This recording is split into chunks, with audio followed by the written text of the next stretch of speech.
Hey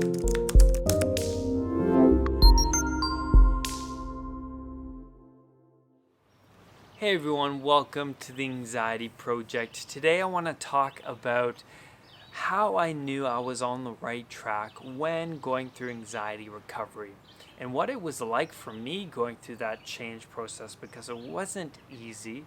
I experienced a lot of cognitive dissonance, which is when your beliefs clash with your new perceptions, with new experiences.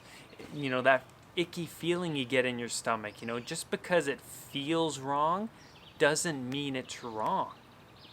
That's a huge line. Just because it feels wrong doesn't mean that it is wrong.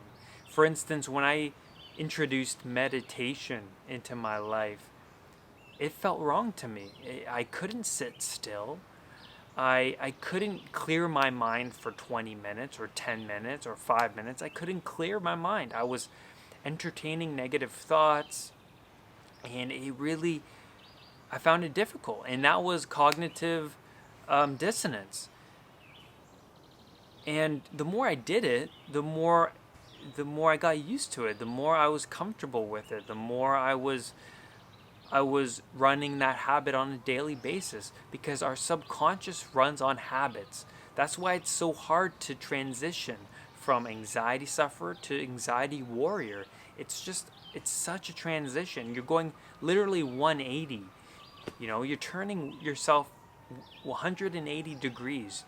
You're molding a new person. You're integrating new habits and experiencing new experiences on a daily basis.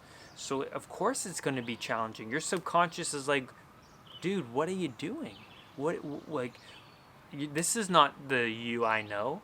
Let's go back to the old you, and you'll start to run the same anxious thoughts over and over again, your old thoughts, because that's your subconscious running on automatic. Your subconscious wants to run on automatic. It does, because 90% of our being is our subconscious, and our subconscious runs automatically. So transitioning, it's really about entertaining different thoughts, and it's not about just how do I get rid of this thought. It's really about how do I replace it. It's really about replacing thoughts. That's the key when going through anxiety recovery. Replacing a thought instead of just getting rid of it. Because you have to replace it. Because you're just going to think of another negative thing if you erase that one thought. It's like, for instance, don't think of big purple elephants. Of course you're going to think of a big purple elephant. When you say to yourself, I don't want to think this thought, you're going to think the thought, right? Your subconscious doesn't understand nots and don'ts. It doesn't understand those words. But when you say, I'm not going to smoke today, the right hemisphere of your brain is going to project a picture of cigarettes or you smoking, because that's just how it works. And when you say, I'm not going to smoke today, you're going to think of cigarettes, and then subconsciously, you're going to end up smoking later on in the day. So you have to replace thoughts rather than just, saying, I don't want to think that thought. Because when you say that, you're just going to entertain it more. But how did I know I was on the right track? Because, anxiety recovery is a challenging thing to go through. I knew when I started to note my progress. I started to look back on how much I've changed, and happiness would come.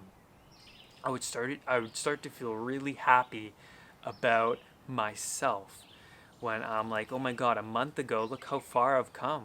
I meditated every day this month.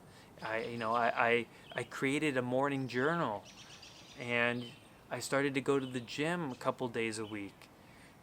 It's like, wow, look how far I've come in just 1 month. That is crazy. That is happiness. The progress is happiness. I started to realize, I was on the right track when I started to feel more relaxed in my day. I started to integrate things that activated my parasympathetic nervous system, which is the rest and digestive system. And when I started to activate that system, I felt more relaxed often. I was meditating, I was listening to calming music, classical music. I was starting to exercise more, so I felt more relaxed that way. And all of these things helped me in such a huge way. And I started to feel that every day. I started to have moments in my days where I could take a breath and notice my breathing. And I can just pay attention to my surroundings and not entertain negative thoughts. But that only comes later in the process because it's challenging to do everything at once. So for instance, I would only give myself one challenge a day, and I still do. I still give myself one challenge a day where, today I'm going to pay attention to my posture and my breathing. That's it. That's my challenge today. Pay attention to my posture, pay attention to my breathing during the day, and that would put the pressure off. That would relieve pressure because I'm not setting the bar really, really high. I'm setting the bar low enough so I can achieve it and reap the benefits of it. So the days where I would implement like breathing and posture would result in more of a continuous habit. So 1 week I would do breathing and posture each day. Each day would be a habit of breathing and posture, pay attention to it. Then another week I would challenge myself to different situations and go to uncomfortable places where I experienced a panic attack in the past. And those were challenges, huge challenges. So when I would complete those big challenges like that, I would reward myself. And when you note your breakthroughs in your breakthrough journal, you will look at the progress. You will see the change you're making, and that's happiness. Seeing that progress is huge. And that's when I knew I was recovering. I was on the right track, is when I look back at the previous month and say, oh my God, look how much I did. I challenged myself that one time to read a full book and in a month. And I did it. I read the full book in a month because my old self didn't like to read. I was doing things that were outside of my comfort zone. So reading a full book was outside of my comfort zone.